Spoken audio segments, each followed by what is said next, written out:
कृष्णा मित्रों, राधे राधे। आप सभी का बहुत बहुत स्वागत है आपके अपने चैनल भक्ति सागर में।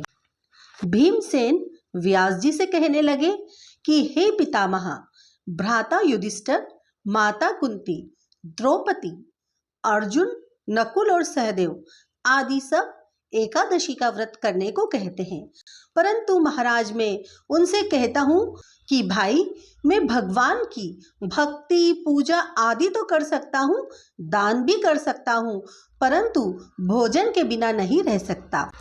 इस पर व्यास जी कहने लगे कि हे भीमसेन, यदि तुम नरक को बुरा और स्वर्ग का अच्छा समझते हो तो प्रति मास की दोनों एकादशियों को अन्न मत खाया करो। भीम कहने लगे कि हे पितामह, मैं तो पहले ही कह चुका हूँ कि मैं भूख सहन नहीं कर सकता। यदि वर्ष भर में कोई एक ही व्रत हो तो वह मैं रख सकता हूँ, क्योंकि मेरे पेट में व्रत नाम वाली अग्नि है, सो मैं भोजन किए बिना नहीं रह सकता। भोजन करने से वह शांत रहती है, इसलिए पूरा उपवास तो क्या, एक समय भी बिना भोजन के रहना मेरे लिए कठिन है। अतः आप मुझे कोई ऐसा व्रत बतलाइए जो वर्ष में केवल एक बार ही करना पड़े और मुझे स्वर्ग की प्राप्ति भी हो जाए। श्री व्यास जी कहने लगे कि हे पुत्र, बड़े बड़े ऋषियों ने बहुत शास्त्र आदि बनाए हैं, जिनसे बिना धन के थोड़े परिश्रम से ही स्वर्ग की प्राप्ति हो सकती है। इसी प्रकार शास्त्रों में दोनों पक्षों की एकादशी का व्रत मुक्ति के लिए रखा जाता है। व्यास जी के वचन सुनकर भीमसेन नरक में जाने के नाम से भयभीत हो गए और कांपकर कहने लगे कि अब क्या करूं, मास में 2 व्रत तो मैं कर नहीं सकता, हाँ वर्ष में एक व्रत करने का प्रयत्न अवश्य कर सकता हूँ। अतः वर्ष में एक दिन व्रत करने से यदि मेरी मुक्ति हो जाए तो ऐसा कोई व्रत बतलाइए। यह सुनकर व्यास जी कहने लगे कि वृषभ और मिथुन की संक्रांति के बीच ज्येष्ठ मास के शुक्ल पक्ष की जो एकादशी आती है उसका नाम निर्जला है। तुम उस एकादशी का व्रत करो। इस एकादशी के व्रत में स्नान और आचमन के सिवा जल वर्जित है।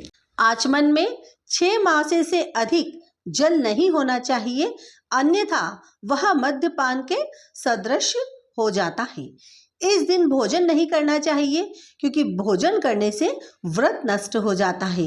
यदि एकादशी को सूर्योदय से लेकर द्वादशी के सूर्योदय तक जल ग्रहण ना करे तो उसे सारी एकादशियों के व्रत का फल प्राप्त होता है। द्वादशी को सूर्योदय से पहले उठकर स्नान आदि करके ब्राह्मणों को दान आदि देना चाहिए। इसके पश्चात भूखे और सत्पात्र ब्राह्मण को भोजन कराकर फिर आप भोजन कर लेना चाहिए। इसका फल पूरे 1 वर्ष की संपूर्ण एकादशियों के बराबर होता है। व्यास जी कहने लगे कि हे भीमसेन, यह मुझको स्वयं भगवान ने बताया है। इस एकादशी का पुण्य समस्त तीर्थों और दानों से अधिक है। केवल एक दिन मनुष्य निर्जल रहने से पापों से मुक्त हो जाता है। जो मनुष्य निर्जला एकादशी का व्रत करते हैं उनकी मृत्यु के समय यमदूत आकर नहीं घेरते, वरन भगवान के पार्षद उसे पुष्पक विमान में बिठाकर स्वर्ग को ले जाते हैं। अतः संसार में सबसे श्रेष्ठ निर्जला एकादशी का व्रत है, इसलिए यत्न के साथ इस व्रत को करना चाहिए। उस दिन ओम नमो भगवते वासुदेवाय मंत्र का उच्चारण करना चाहिए और गोदान करना चाहिए। इस प्रकार व्यास जी की आज्ञा अनुसार भीमसेन ने इस व्रत को किया, इसलिए इस एकादशी को भीमसेनी या पांडव एकादशी भी कहते हैं।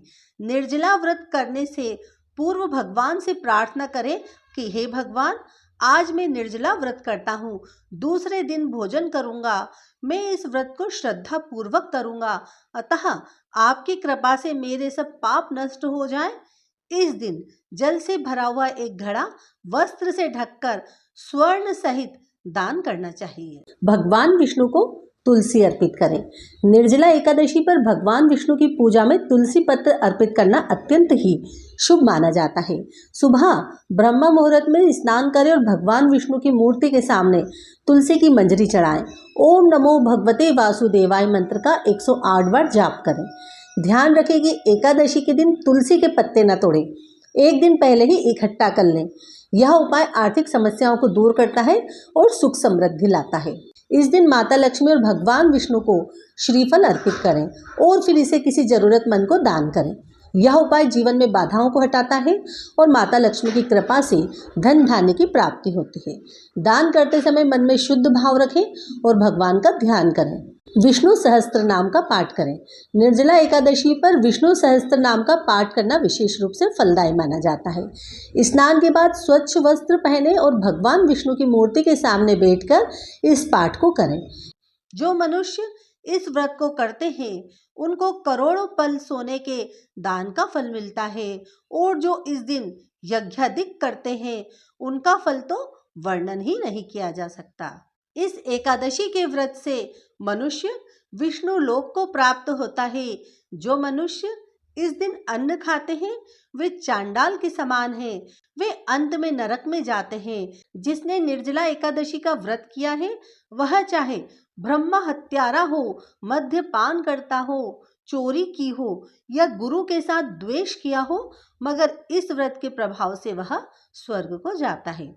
हे कुंती पुत्र, जो पुरुष या स्त्री श्रद्धा पूर्वक इस व्रत को करते हैं उन्हें अग्रलिखित कर्म करने चाहिए। प्रथम भगवान का पूजन, फिर गोदान, ब्राह्मणों को मिष्ठान या दक्षिणा देनी चाहिए तथा जल से भरे कलश का दान अवश्य करना चाहिए।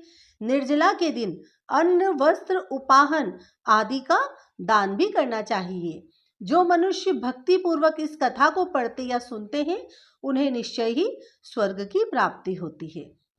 तो मित्रों, ये थी निर्जला एकादशी की कथा। धन्यवाद।